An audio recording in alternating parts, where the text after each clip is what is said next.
Before we get started with today's video, we'd just like to offer you a free online evaluation of your property. If you're interested in knowing the value of your home, just go to vancouverhousevalues.net, fill out the form, and we will instantly email you out the value of your home.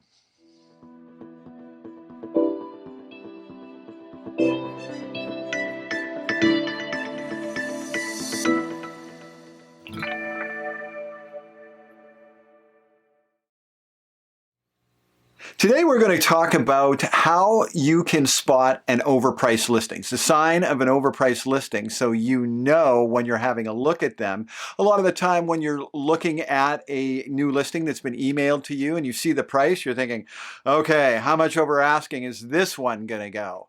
And that's not always true. Not all of the houses sell with multiple offers, so I'm going to teach you how to identify that. But before we do, I'd just like to ask you that if you get any value out of these videos, if you enjoy them, whether you're watching them on YouTube or Facebook, if you could just click a thumbs up, make a comment, or even subscribe to our channel or like our Facebook page. So what I've noticed over the past few weeks is the market has gone, and this sounds crazy, from insanely out of control busy to just really busy. So what does that mean? Well, I guess the easiest way to understand it would be instead of getting 5, 10, 15 offers on every house, now we're seeing 2 or 3 or 4 offers on every house is a pattern that I'm starting to pick up. Now, the next question I'm getting from people is, how am I going to know when the market's peaked? Has it peaked yet? Well, there's one sure way to tell if the market's peaked.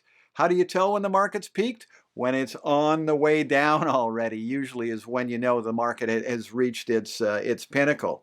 So I want to talk a little bit about the statistics that I've seen for the first few weeks of April. These statistics are for the entire Greater Vancouver Regional District. So when I pulled it up on the MLS this morning, which is April the 21st, the MLS is showing 571 sales for detached houses thus far in the month of April. The average asking price for a detached house this month has been $1.7 million. That's the average asking price for a house in the whole Greater Vancouver Real Estate Board area.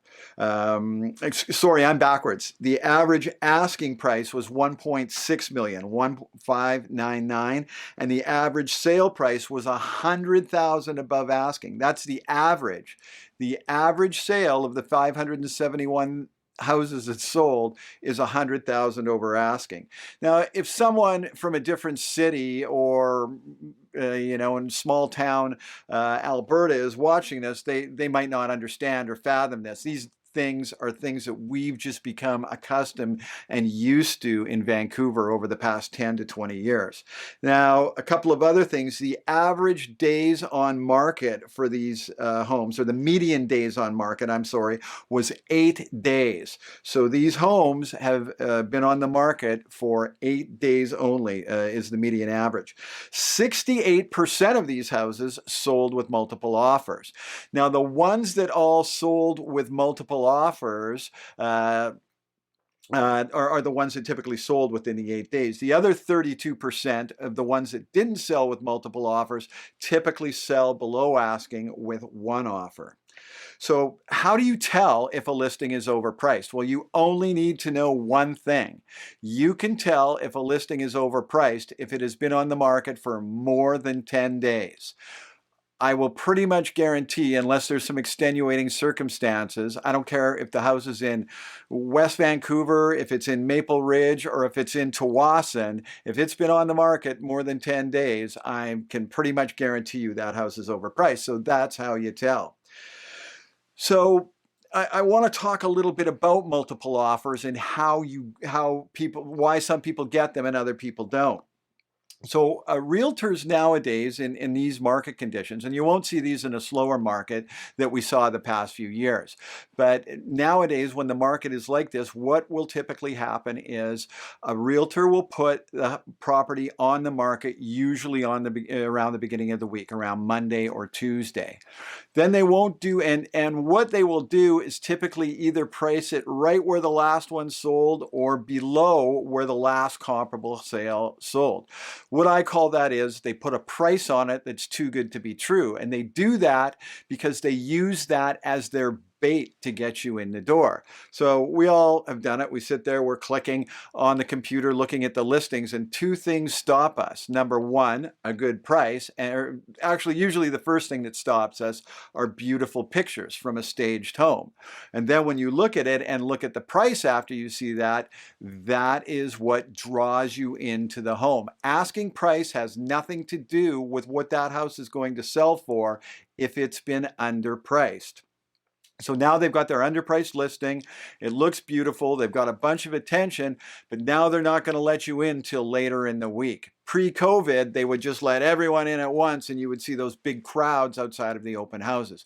Now they're staggered, typically in 15-minute intervals to get through the home. And like I said, those will usually happen towards the weekend. So even on the weekend, when you see that property and you want to write an offer on it, they tell you we aren't looking at offers till Tuesday or Wednesday, because they want to make sure that every person who is interested in that home has an opportunity to write an offer on it. So that's how they stimulate multiple offers, is by holding people back when they know that there's way more buyers than there are sellers, and that's what gets the offers.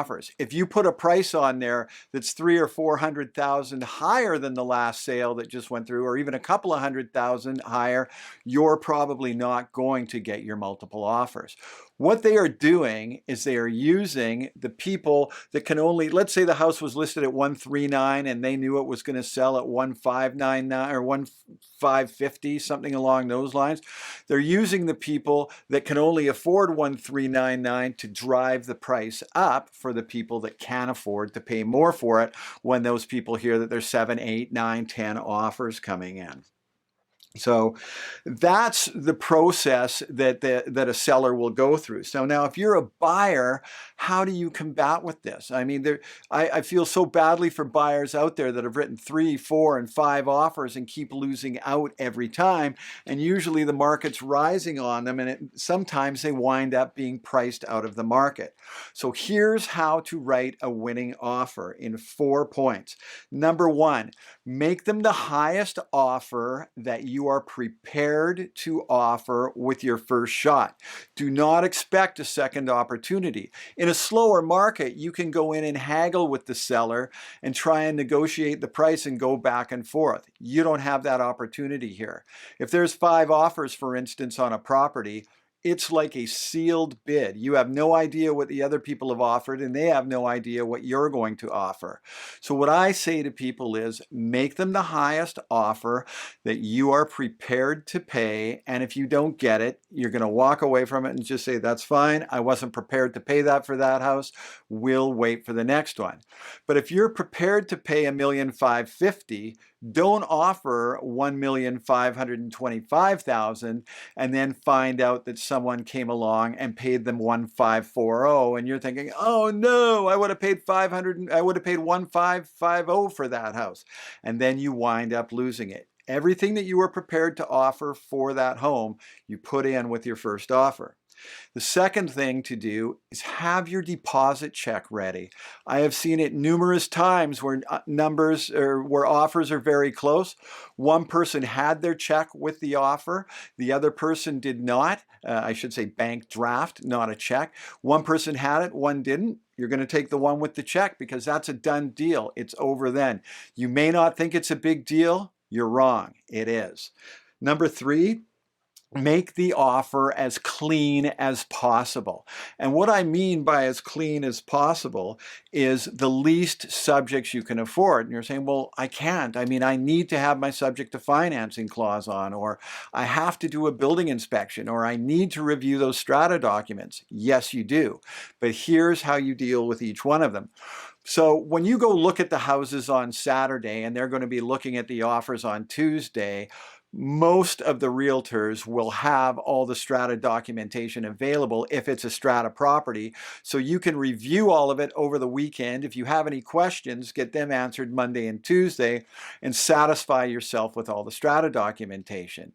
You can also do the same with a building inspection. If you look at it Saturday, most realtors are going to allow you to get through that home on Monday or Tuesday with an inspector. Now, your downside to that is if the transaction doesn't go through, then you're going to be out the $500-600 for a deposit. But it does give you the opportunity to write that. And then with the third, with the subject to financing, what typically you can do if there is enough timing and you've got a mortgage broker or banker that'll work with you is try and get that appraisal done ahead of time too, and have a good long conversation with the bank to make sure that that they'll take care of that.